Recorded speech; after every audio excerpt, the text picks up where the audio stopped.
Yes, I'm obsessed with plastic bottles, especially this one because it's blue. But here's the thing, I am trying to move away from using plastic bottles. I'm trying to move into bar soaps for shampoo and body and conditioner so that I don't have these around anymore. But the ones that I do have, I didn't feel like I should just toss them, right? Especially if I can come up with some upcycling ideas. And I think I got a pretty good one for this one. So I cleaned the labels off of these and they did have a lot of stick to it. So I'll give you one of these and one of these, just a short video I made on how to remove the sticky stuff. It's really pretty easy. But now to cut it into a size I would prefer it because I'm not going to use this top part. So I'm just going to chop that off. Protective gloves should be an obvious one, and some protective glasses, and then a little bit of a serrated knife. And I should get through this with no problem.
Days later. Got a couple of really minor cracks on this. So all I need to do is make some slip, and that's just, watering down a little bit of clay so it can patch it up.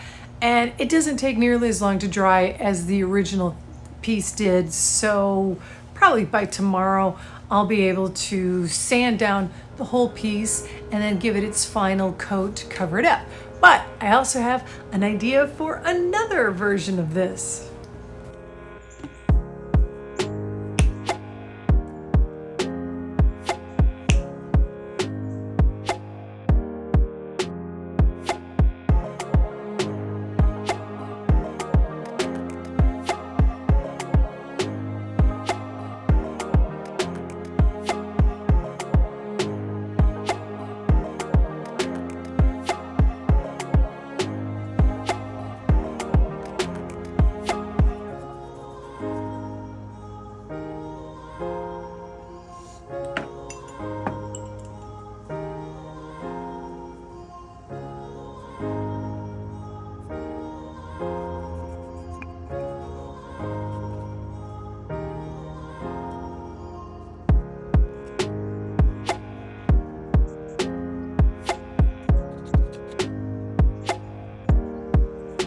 And I will air dry in the street.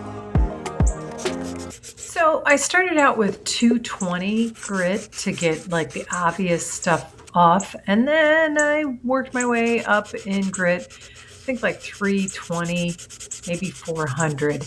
The biggest thing though is all the sanding dust that comes off. I mean, yes, you should wear a mask and, take care of yourself that way, but save that sanding dust, because the next time you work with air dry clay, that makes for an easy way to make slip. All you have to do is add a little water to that powder and boom, you've got the perfect slip for repairing cracks or matching clay to clay. Once sanded to my liking, I went ahead and cleaned them off and then covered the little window panes and used a very light covering of a matte spray for top coat.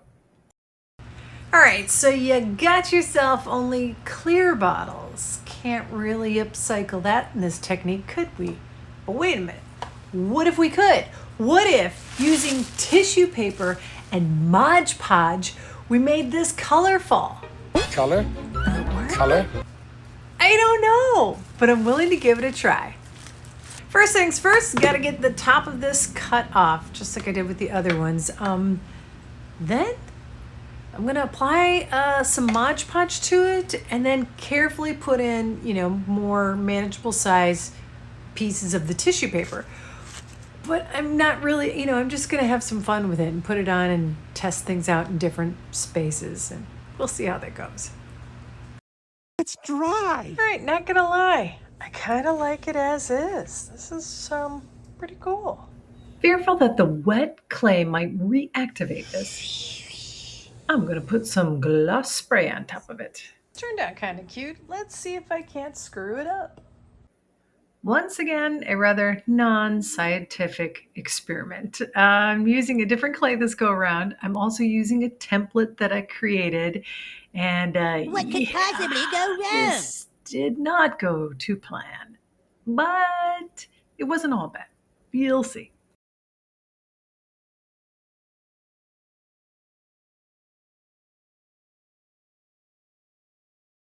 Give a thumbs up, that would really help out. And if you haven't subscribed already, please, if you would consider that, that'd be great. And if you're thinking you want to help the channel even more, well, there in the description is where you can buy me a tea, an Amazon wish list, and there's also super thanks. And I thank you very, very much. The takeaways. First thing I noticed was that, cookie cutters, that's the way to go. They're just so much neater, more efficient. If you're super patient, you could probably do way better with the hand cutting, but I want to stick with cookie cutters. Also, cutting it when it's already on the piece. Now, I have to admit, I cut it on the table because, well... Oh, because you're so cheap. I wanted to use the excess clay to keep building on it. So yeah, it works better if you cut it on the piece. And then the tissue paper, that I didn't think that would work, and it turns out I like it a lot, and I love that there are so many options, with tissue paper. So I might be doing something more with that in the future. Pretty pleased there. One other thing, or a couple other things. As far as clays, I did use 2 different brands, and I kind of thought at first I might have gotten a bad batch of the DOS because it started drying on me so quickly and the other brand was doing so well. But then I kind of also remembered that I did them on different days and it was way less humid on the day I worked with the DOS, so it was drying faster. So just a heads up there that, humidity plays a big role. And then the last but not least, whatever you top coat it with does kind of matter. I noticed that when I used the matte spray finish, it was just a really light coat and dried quickly.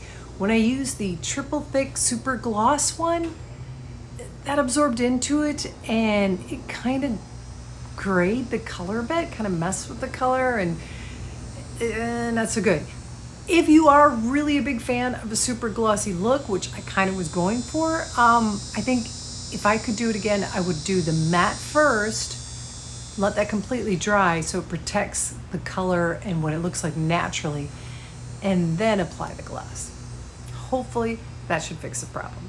Without further ado, here's the final results. Thanks so much for watching The Asking Spot.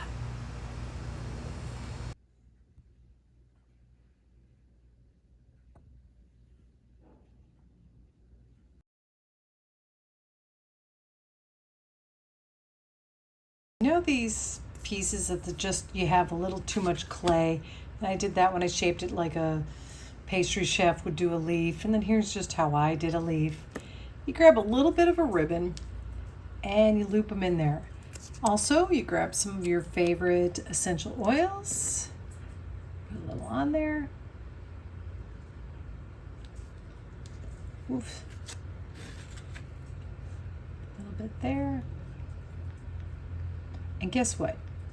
You now have diffusers. You can hang these pieces wherever you want.